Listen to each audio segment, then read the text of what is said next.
जो था वो दूसरा था। और आज अगर आप विपासना के लिए गए हैं तो आप ना तो विधायक हैं, ना आप मुख्यमंत्री हैं, आप अब आम आदमी नहीं हैं। अब वो खास के भी खासम खास बन चुके हैं।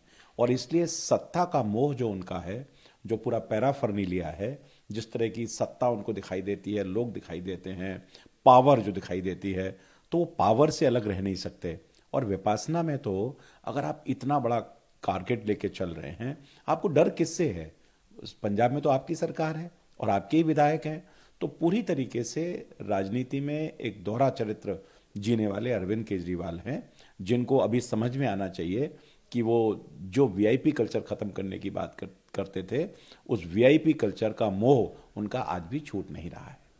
रात में सीएम जीटीबी हॉस्पिटल गई, वहां पे उन्होंने देखा वेंटिलेटर्स, ऑक्सीजन, ये सब सब बहुत टाइम से पड़े। उन्होंने इस पे बोला भी कि जो सरकार है वो जो इतने करोड़ों का उन्होंने घोटाला किया है, ये जो सारी चीजें पड़ी फिजूल हो गई हैं। और लगातार वो 2500 रुपए की मांग कर रहे हैं और उनसे ये सब नहीं देखा जा रहा है कि उन्हें क्या किया है हेल्थ के साथ। देखिए, हेल्थ की सीएजी की जो रिपोर्ट आई है, वो अपने आप में एक बड़ा दस्तावेज है। जिस दस्तावेज में जिस तरह से इस सरकार ने लापरवाहियां की है, जिस तरह से दिल्ली के लोगों के मेहनत के कर के पैसे का दुरुपयोग हुआ है, जिस तरह से बिना कारण से खरीदारी हुई है, जिस तरह से अस्पतालों के जो उपकरण हैं जिनका यूटिलाइजेशन नहीं हो रहा, वो ऐसे ही खराब हो रहे हैं, ये इस बात का उदाहरण है। मैं बधाई देना चाहता हूं दिल्ली के मुख्यमंत्री जी को कि जिन्होंने जाकर के कम से कम ये देखा कि किस तरह से समय, साधन और इक्विपमेंट्स की बर्बादी की गई है, किस तरीके का भ्रष्टाचार हुआ है। निश्चित रूप से ये जब पूरी रिपोर्ट आएगी तो इस सरकार ने कोई क्षेत्र ऐसा नहीं है जब भ्रष्टाचार ना किया हो। और खास करके स्वास्थ्य, जिनसे लोगों का जीवन जुड़ा हुआ है, उसको भी इन्होंने नहीं छोड़ा। इससे और ज्यादा शर्म की बात कोई नहीं हो सकती है। सर, मुख्यमंत्री उन्होंने आज महिलाओं के साथ संवाद रखा है बजट पे, जो आने वाला बजट है दिल्ली का।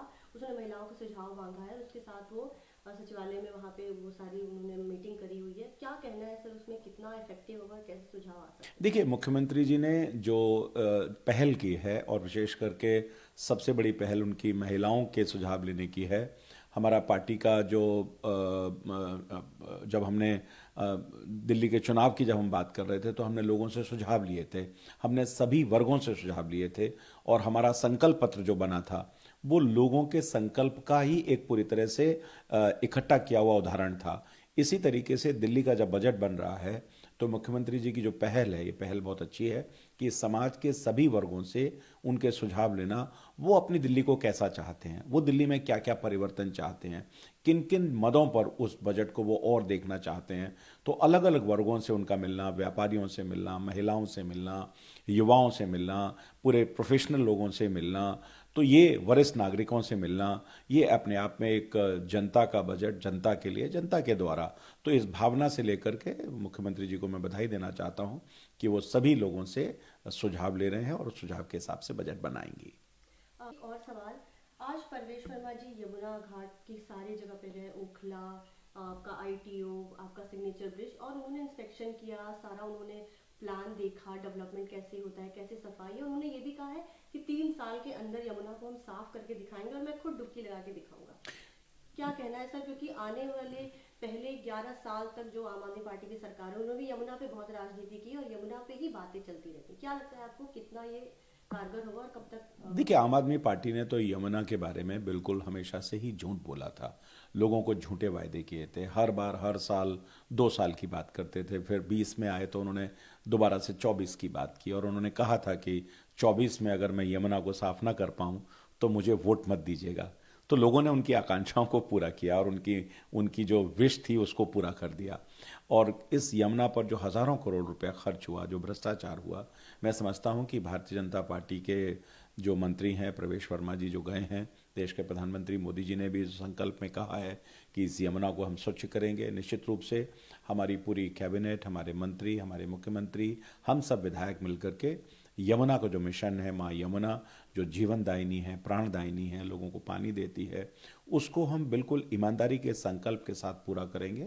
और उन्होंने अगर 3 वर्ष के लिए कहा है तो मैं मानता हूं, मैं विश्वास करता हूं कि 3 वर्ष में यमुना बहुत स्वच्छ होगी, यमुना निर्मल होगी और यमुना के तट का जो सौंदर्यीकरण है वो भी सौंदर्यीकरण पूरे अच्छे तरीके से होगा। सर टूरिज्म पे भी उन्होंने बोला कि वो फेरी चलाने वाले हैं, उन्होंने प्रपोजल दिया है। क्या लगता है सर आपको कि यमुना साफ होएगी तो टूरिज्म भी आकर अट्रैक्ट होगा, जैसे बनारस में है, जैसे गुजरात में है, जो साबरमती रिवर फ्रंट बना है उसके हिसाब से? देखिए, बिल्कुल निश्चित रूप से जो अब आप पर्यटन की बात करते हैं, आप टूरिज्म की बात करते हैं, देश की क्या पूरे विश्व की सभ्यताएं वहीं पर पनपी हैं जहां पर स्वच्छ यमुना या गंगा है, जहां पर जल है।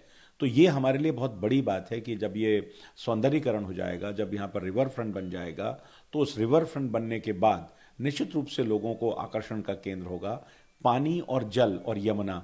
वैसे ही लोगों को बहुत, जब सौंदर्यीकरण हो जाएगा तो दिल्ली का पर्यटन बढ़ेगा और दिल्ली में टूरिस्ट बाहर से आएंगे। दिल्ली देश की राजधानी है और एक बड़ा टूरिस्ट स्पॉट भी यमुना का फ्रंट बनेगा। Thank you sir. देखिए, अरविंद केजरीवाल का अहंकार खत्म नहीं हो रहा और यही कारण है कि दिल्ली की जनता ने उनको रिजेक्ट किया। ये वो लोग हैं जो कहते थे हम वीवीआई कल्चर के खिलाफ हैं, लेकिन लोगों ने देखा कि किस प्रकार से डबल डबल सिक्योरिटी लेते थे, बड़े बड़े काफिलों में चलते थे, इसलिए जनता ने उनको पसंद नहीं किया था। लेकिन अरविंद केजरीवाल जी का जो मोह है, चाहे वो बंगले का हो, क्योंकि अभी भी आज वो किराए किसी और के बंगले में रह रहे हैं, वीवीआईपी जोन के अंदर गाड़ियों का काफिला लेके चलते हैं, क्योंकि कह रहे हैं कि सिक्योरिटी जो है पंजाब से मिली हुई है। मेरा मानना ये है कि ये वो लोग हैं जिनका चाल चरित्र और चेहरा लोगों के सामने आ चुका है, दिल्ली की जनता के सामने आ गया है और बहुत जल्दी पंजाब के लोग भी इनको जवाब देने वाले हैं कि ये वो लोग हैं जो वीआईपी कल्चर की बात करते थे, ख़त्म करने की बात करते थे और खुद आज गाड़ियों के कारवां को लेकर चलते हैं, विपाशना जा रहे हैं, पर्सनल ट्रिप पे जा रहे हैं। चाहे ना सरकारी तंत्र को लेके, सरकारी पैसे को खर्च करके किस प्रकार का ये विपाशना है, ये तो वो जाने। लेकिन दिल्ली की जनता आज ये भी सवाल पूछ रही है कि 8 तारीख के बाद आपने दिल्ली की जनता के सामने आके ये जवाब नहीं दिया कि सीएजी का जो ऑडिट की रिपोर्ट्स आई हैं उस पर आप क्या क्या कहना है, उसके बारे में बात नहीं करेंगे। आप जाइए विपाशना में, लेकिन जो सरकारी जो आपने दुरुपयोग कर रहे हैं वो दिल्ली की जनता भी देख रही है और पंजाब की जनता भी देख रही है। सर साथ ही सीकेबी हॉस्पिटल गई थी, वहाँ पे उन्होंने देखा कि कैसे वेंटिलेटर्स, ऑक्सीजन सब पड़े हुए हैं और उन्होंने ये भी कहा कि जो लोग 2500 रुपए की मांग कर रहे हैं, पहले वो ये तो देख लें कि वो दिल्ली की जनता के हेल्थ के साथ कैसे खिलवाड़ किए हैं। देखिए, रेखा गुप्ता जी की सरकार भारतीय जनता पार्टी की मिशन मोड पे है, वर्किंग मोड पे है। हम लोग ना टाइम वेस्ट कर रहे हैं, ना हम कहते हैं ना हम बैठेंगे ना बैठने देंगे। हम उस मोड के अंदर हैं। हर एक मंत्री, हर एक हमारा मुख्यमंत्री, हमारे हर एक विधायक लगातार जनता के बीच में है, जनता की बात रख रही है और इसी के तहत एक औचक निरीक्षण कल माननीय मुख्यमंत्री जी ने किया और पाया कि किस प्रकार से दिल्ली की पिछली सरकार ने लोगों को धोखा दिया है, किस प्रकार से हेल्थ के नाम पर लोगों के साथ खिलवाड़ किया है। उसकी कल औचक निरीक्षण करने पर जो तमाम खामियां पाई गई, उसको तुरंत ठीक करके लोगों को सुविधाएं मिले, अच्छी सुविधाएं मिले हेल्थ के रूप में, हेल्थ का वो जो है। इसलिए मुझे लगता है कि ये बहुत अच्छा कदम था और मुझे लगता है कि आने वाले दिनों में आप देखेंगे कि दिल्ली की पूरी सरकार जो कहते हैं वर्किंग मोड है वो आपको नज़र भी आना शुरू हो जाएगा कि हमारे लोग काम कर रहे हैं और सड़कों पर हैं। सर परवेश यमुना घाट गए, उन्होंने यमुना रिवर का पूरा देखा और उन्होंने बहुत सारी बातें कही। उन्होंने भी कहा कि 3 साल में हम यमुना को साफ करके दिखाएंगे। देखिए, मोदी जी की पहली गारंटी ही यमुना जी को साफ करने की थी। और उस पर काम का होना शुरू हो गया है। उसका निरीक्षण, चूँकि जल मंत्री प्रवेश वर्मा जी हैं, इसलिए उनका निरीक्षण किया और बिल्कुल ठीक कहा कि अगले 3 सालों के अंदर यमुना एक ऐसी यमुना होगी कि दिल्ली वालों को उस पर गर्व होगा और निश्चित तौर के ऊपर एक ऐसा रिवर फ्रंट बनने वाला है वहाँ, जो लोगों उसको आने वाली जनरेशन हमको याद रखेगी कि कोई हमने अगर कोई काम करा के, सबसे पहला काम करा के दिया तो यमुना को साफ करने का दिया। इसलिए मेरा मानना ये है कि बहुत जल्दी आपको एक स्वच्छ यमुना, अच्छी यमुना देखने को मिलेगी, जिसपे पूरी दिल्ली को और हिंदुस्तान को गर्व होगा।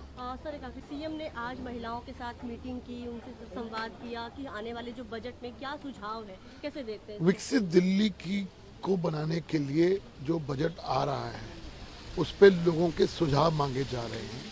एक नंबर भी जारी किया गया और मुख्यमंत्री सहित सारे मंत्री लोगों से उनसे राय जान रहे हैं कि दिल्ली को विकसित दिल्ली बनाने के लिए आपके क्या क्या इनपुट्स हैं।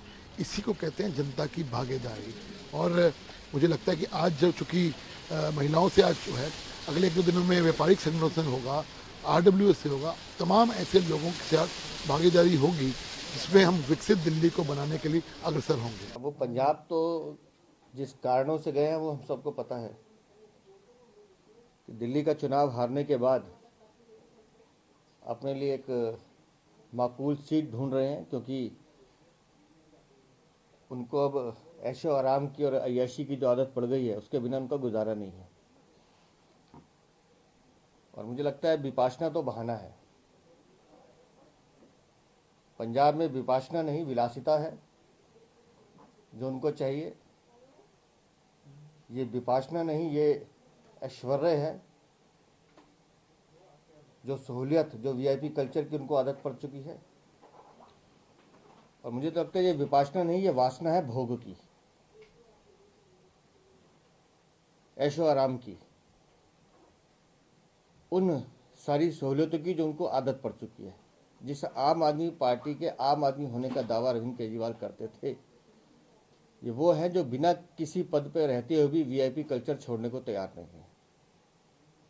तो आप समझ सकते हैं कि आम आदमी पार्टी का चरित्र क्या होता जा रहा है। और पंजाब में जो उठापटक हो रही है वो अपने आप में एक बहुत बड़ा कारण है इस विपाशना का। तो बेहतर होगा, विपाशना अगर अरविंद केजरीवाल को करनी है तो अपने कर्मों की करें, अपने कुकर्मों की करें, उन चोरी और लूट और उसके लिए पश्चाताप करें तो बेहतर होगा। सर, आम आदमी पार्टी इस पे कह रही है कि क्योंकि उनके ऊपर थ्रेट है प्रो खालिस्तानी एलिमेंट्स का, सेंटर की तरफ से भी उनको सिक्योरिटी, जिन खालिस्तानियों के घर में बैठ के वो भोजन करते रहे, जिन खालिस्तानियों से चंदा लेते रहे, उनसे काहे का थ्रेट है जी, काहे की धमकी है उनसे? ये तो ऑन रिकॉर्ड है कि खालिस्तान, जो लोग देश विरोधी ताकते हैं, जो लोग देश के टुकड़े करना चाहते हैं, उन लोगों से अरविंद केजरीवाल चंदा लेते रहे, उनकी पार्टी चंदा लेती रहती है। ये कुछ नहीं है, ये सिर्फ विलासिता है, भोग है और कुछ नहीं है। एक आम आदमी पार्टी, या मैं कहूँ आम आदमी के टैक्स के पैसे को लूटने की विपाशना है।